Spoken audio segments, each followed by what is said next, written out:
शाम 6 बजे की पहली खबर बेहद हैरान और परेशान करने वाली है।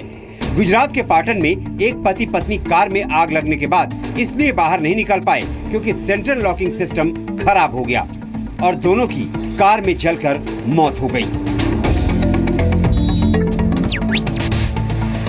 दूसरी खबर हैदराबाद में बारिश के कहर की है, जहां अपार्टमेंट की पार्किंग में मानो सुनामी आ गई। भारी बारिश ने चार मीनार के शहर को घुटनों के बल बैठा दिया। 6 बजे की तीसरी खबर बलूचिस्तान की आजादी के लिए जर्मनी के एक और शहर में हुए प्रदर्शन में प्रधानमंत्री मोदी को शुक्रिया अदा किया गया। बलोच कार्यकर्ताओं ने कहा कि वो कभी पाकिस्तान का हिस्सा नहीं थे और न होंगे। साथ ही अब ऑल इंडिया रेडियो पर भी बलोच भाषा में समाचार प्रसारित किए जाएंगे। चौथी खबर में आपको दिखाएंगे कैसे रूस ने मिलिट्री एक्सरसाइज के जरिए अपनी ताकत दिखाई। 6 बजे की पांचवी खबर राजस्थान के जोधपुर में एक घोड़े ने लग्जरी कारों को भी पीछे छोड़ दिया। मारवाड़ी नस्ल के घोड़े की कीमत लगी 1 करोड़ 11 लाख रुपए। 6 बजे की आखिरी खबर उत्तर कोरिया के तानाशाह किम जोंग उन की बेरहमी से जुड़ी है, जिसने एक मंत्री को सिर्फ इसलिए एंटी एयरक्राफ्ट गन से उड़ाने का फरमान सुना दिया क्योंकि तानाशाह की बैठक में उसे झपकी आ गई थी। तो अगले आधे घंटे बने रहिए हमारे साथ और देखिए 6 बजे की 6 स्पेशल खबरें।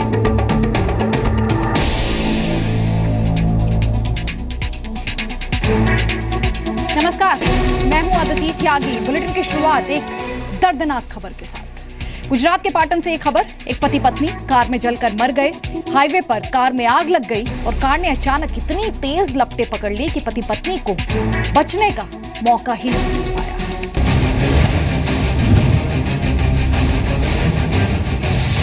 हाईवे पर जिंदा जल गए पति पत्नी। कार में लॉक हो गई जिंदगी। सेंट्रल लॉकिंग बना मौत की वजह। तस्वीरें गुजरात के पाटन की हैं, जहां हाईवे पर एक पति पत्नी कार में जलकर राख हो गए।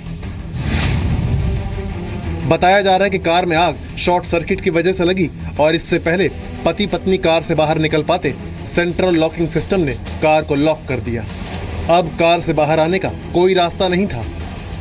पति पत्नी ने कार के शीशे तोड़ने की कोशिश की होगी, लेकिन आग अचानक इतनी तेज हो गई कि उन्हें बचने का वो मौका भी नहीं मिला। चश्मदीदों की माने तो करीब 20 मिनट तक कार जलती रही। आसपास मौजूद लोगों ने पुलिस को खबर दी, जिसके बाद पुलिस मौके पर पहुंची, लेकिन तब तक बहुत देर हो चुकी थी। पुलिस ने कार में से पति पत्नी के पूरी तरह जले हुए शव बाहर निकाले। कार पूरी तरह जल गई। अंदर बैठे पति पत्नी की जान बचने का कोई मौका नहीं था। कार में सीएनजी किट लगी हुई थी। शुरुआती जांच में गैस किट में खराबी ही शॉर्ट सर्किट की वजह मानी जा रही है। शॉर्ट सर्किट की वजह से सेंट्रल लॉकिंग का खराब होना और फिर कार के दरवाजे लॉक होने से हुआ ये पहला हादसा नहीं है। कार कंपनी अक्सर लोगों को सलाह देती रहती हैं कि सिर्फ ब्रांडेड सीएनजी किट ही लगवाएं और सस्ते और घटिया क्वालिटी के सेंट्रल लॉकिंग सिस्टम लगाने से बचें।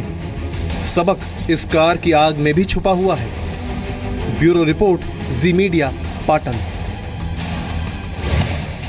और कार से जुड़ी कुछ अहम जानकारी हम आपको देते हैं। आपको एहतियात बरतने की जरूरत है, खासतौर पर अगर आग लग जाए तो सबसे पहले आप कार के पावर विंडो, सीट बेल्ट और सेंट्रल लॉकिंग सिस्टम, ये तीनों फेल होते हैं, इसलिए आप पहले से ही सावधानी बरतें। कार के अंदर छोटी हथौड़ी जरूर रखें। सेंट्रल लॉकिंग फेल होने पर हथौड़ी से आप शीशे तोड़ सकते हैं। ज्यादातर कारों में हेडरेस्ट जो है वो अलग हो जाता है, तो इस हेडरेस्ट का इस्तेमाल आप शीशा तोड़ने के लिए भी कर सकते हैं। इसके अलावा आप कार में कैंची भी रखें। अगर सीट बेल्ट लॉक हो जाए तो कैंची से आप उसे काट सकते हैं और कार से बाहर निकल सकते हैं।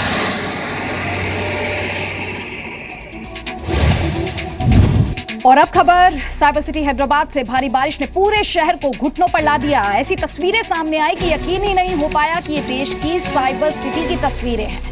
और ऐसे शहर को साइबर सिटी कहलाने का हक कैसे हो सकता है, जरा आप भी नजर डालिए इन तस्वीरों पर।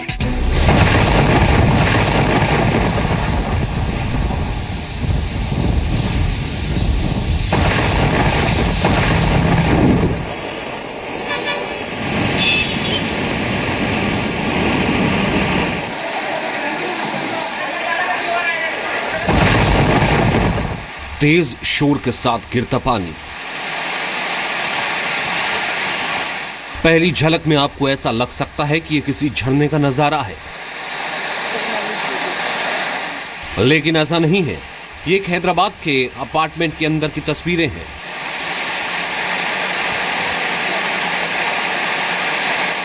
अपार्टमेंट की पार्किंग में कई फीट पानी भर गया। गाड़ियों के डूबने की नौबत आ गई। गाड़ियों को बचाने के लिए अपार्टमेंट के लोगों ने जद्दोजहद करनी शुरू कर दी। एक रस्सी के जरिए कारों को खींचकर पार्किंग से बाहर निकालने की कवायद शुरू हुई।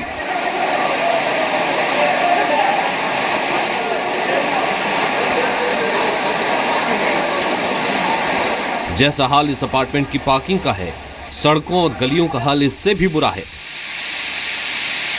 गली के बीचों बीच इस कार को देखिए, बारिश के पानी में करीब पूरी डूब चुकी है। कई जगह लोग डूबती हुई कारों को बचाते हुए दिखाई दिए, लेकिन पानी का बहाव ऐसा कि किसी का बस नहीं चल रहा था। सड़कों पर पानी भर गया, ट्रैफिक रेंग रहा है। सुबह से हैदराबाद और आसपास के इलाकों में बारिश के बाद 3 से 4 फुट पानी जगह जगह भर गया। बारिश के बाद हुए हादसों में 8 लोगों की मौत हो गई। 4 लोगों की मौत रामनाथपुर में दीवार गिरने से हुई, जबकि 4 की मौत भोलकपुर में हुई। मौसम विभाग ने अगले 3 दिनों में तेलंगाना और आंध्र प्रदेश के लिए भारी बारिश की चेतावनी जारी की है। मौसम विभाग के मुताबिक तेलंगाना और आंध्र प्रदेश में अगले 3 दिनों में 15 वर्षों में सबसे ज्यादा बारिश होगी। भारी बारिश को देखते हुए राज्य सरकार ने कर्मचारियों को 1 घंटे देरी से दफ्तर आने की छूट दी है। प्रसाद भोसेकर, जी मीडिया, हैदराबाद। पाकिस्तान की ज़्यादती के खिलाफ बलूचिस्तान के लोगों का प्रदर्शन करने का सिलसिला बरकरार है। जर्मनी की राजधानी बर्लिन में बलोच कार्यकर्ताओं ने प्रधानमंत्री मोदी का शुक्रिया अदा किया। और बड़ी खबर यह भी कि अब ऑल इंडिया रेडियो यानी AIR बलोच भाषा में भी समाचार प्रसारित करेगा।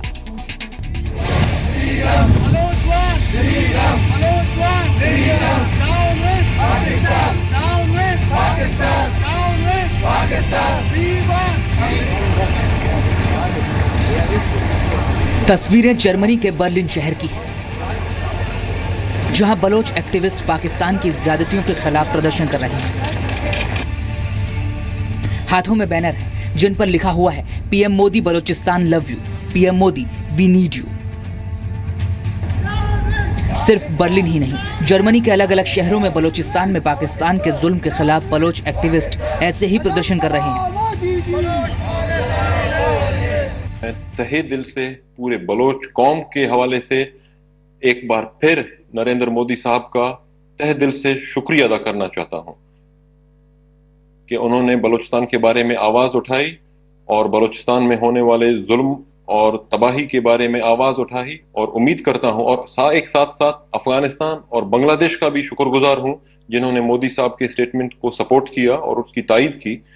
और मैं उम्मीद करता हूं कि हमारे हिंदुस्तान के भाई और हिंदुस्तानी हुकूमत, हिंदुस्तानी अवाम, हिंदुस्तानी मीडिया मुस्तकबिल में भी इसी तरह बलोचिस्तान पर आवाज उठाती रहेगी और बैनुल अक़वामी सतह पर बलोच कौम की हर मदद करेगी। 3 दिन पहले भी जर्मनी में पाकिस्तान के खिलाफ नारेबाजी हुई थी। बलोच लोग जर्मनी के लिप्जिग में पाकिस्तान के खिलाफ सड़कों पर उतरे। इन लोगों ने बलोचिस्तान में भारत की मदद के लिए भारत का शुक्रिया अदा किया था। इनके हाथ में प्रधानमंत्री नरेंद्र मोदी की तस्वीर थी और ये पाकिस्तान से आजादी की मांग कर रहे थे।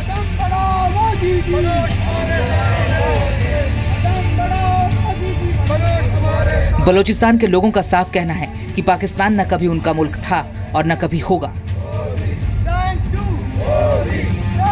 हमें ताकत के जरिए, फौजकशी के जरिए, कत्ल गारत के जरिए जवाब दिया गया कि आपको बिराबरी की हैसियत हम कतन नहीं देंगे। हमारा मुल्क न पाकिस्तान कभी था न है, हमें जबरदस्ती इसके साथ मिलाया गया।